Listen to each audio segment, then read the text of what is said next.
Assalamualaikum warahmatullahi wabarakatuh. Saya Sofia Mutahara dari kelas B Ilmu Administrasi Negara 2019.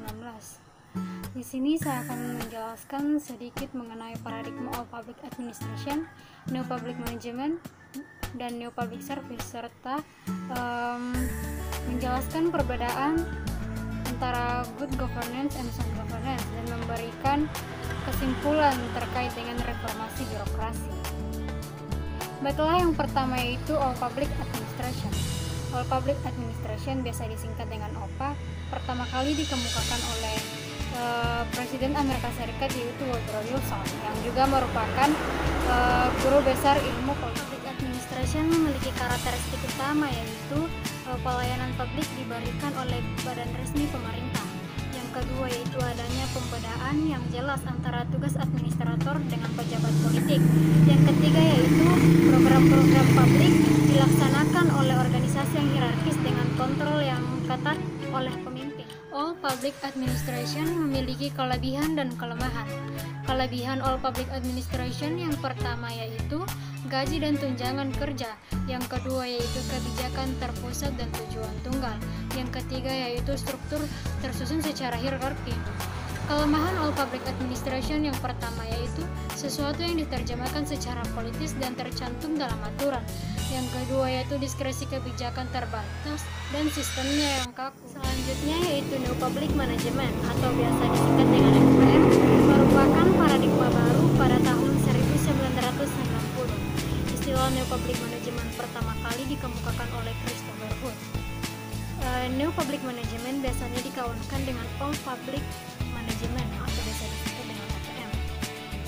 Konsep New Public Management muncul pada tahun 1980-an yang digunakan untuk melukiskan sektor publik di Inggris dan menurut Christopher Hood, New Public Management memiliki karakteristik yaitu manajemen profesional di sektor publik, adanya standar kinerja dan ukuran kinerja, penekanan yang lebih besar terhadap pengandalian output dan outcome, pemecahan unit-unit di sektor publik, menciptakan persaingan di sektor publik, serta pengadopsian gaya manajemen di sektor bisnis ke dalam sektor. New Public Management memiliki kelebihan dan kelemahan. Kelebihan New Public Management yaitu mengadopsi nilai-nilai manajemen untuk meningkatkan efisien dan efektivitas kerja, mulai fleksibel karena sudah mulai menjamin kemitraan dengan sektor swasta. Kelemahannya yaitu berorientasi pada hasil bukan pada proses. Masyarakat dianggap sebagai selian sehingga berorientasi pada yaitu New Public Service atau biasa disingkat dengan NPS. Paradigma New Public Service merupakan konsep yang dimunculkan melalui tulisan Janet Feidenhart dan Robert Feidenhart yang berjudul The New Public Service. Paradigma New Public Service dimaksudkan untuk mengcounter paradigma administrasi menjadi arus utama atau karakteristik New Public Service.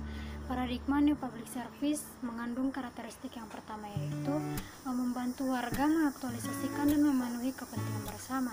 Yang kedua yaitu membangun gagasan bersama berbagai kepentingan publik. Yang ketiga yaitu melayani warga bukan pelanggan. Dan yang terakhir yaitu bertindak secara demokratis melalui upaya kolektif. Dalam Public Service memiliki kelebihan dan kelemahan. Kelebihan New Public Service yang pertama yaitu membangun kolasi dan agensi publik, non-profit, dan swasta. Yang kedua itu mengutamakan kepentingan masyarakat. Yang ketiga yaitu berlandaskan demokrasi. Adapun kelemahan New Public Service yang pertama itu New Public Service terlalu mensimplifikasikan peran pemerintah pada aspek pelayanan publik. Yang kedua yaitu prinsip-prinsip New Public Service masih terlalu abstrak dan perlu dikonkretkan. Perbedaan antara good governance dan sound governance.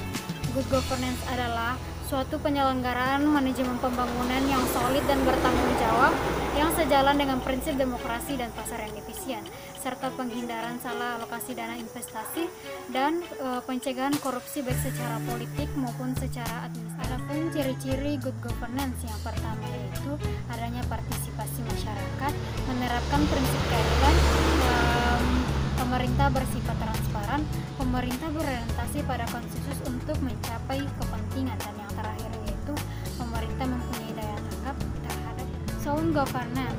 Pada dasarnya sound governance merupakan penyempurnaan dari good governance.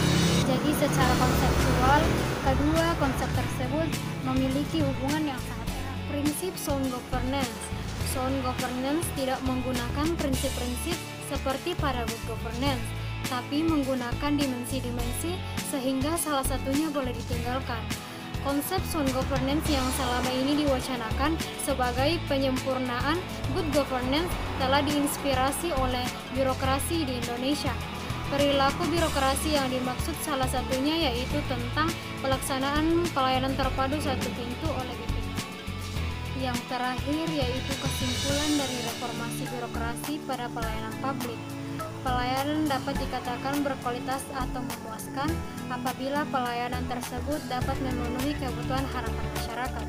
Ketika pelayanan publik dilakukan pemerintah tidak cukup, baik dalam melayani permintaan masyarakat, maka pemerintah harus melakukan perubahan dalam proses pelayanan publik, sehingga pelayanan yang diberikan cukup memadai kepada masyarakat, dan pelaksanaan reformasi birokrasi pelayanan publik bisa mengembalikan kepercayaan masyarakat.